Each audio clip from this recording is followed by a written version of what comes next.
Saddam Hussein نے اپنی کتاب میں لکھا ہے کہ میں 21 اپریل 1937 کو پیدا ہوا، میرا شجرہ نسب حضرت علی سے ملتا ہے۔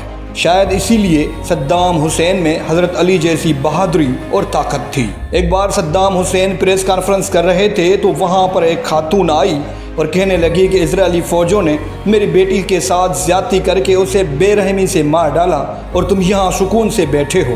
عورت نے صدام حسین کو للکارتے ہوئے کہا، کیا تمہیں مسلم قوموں کی بیٹیوں کی عزت و آبرو کا کوئی خیال نہیں؟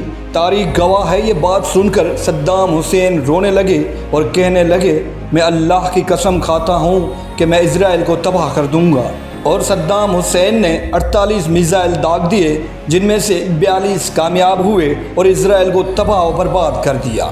دوستو، صدام حسین کے لیے ایک لائق تو بنتا ہے۔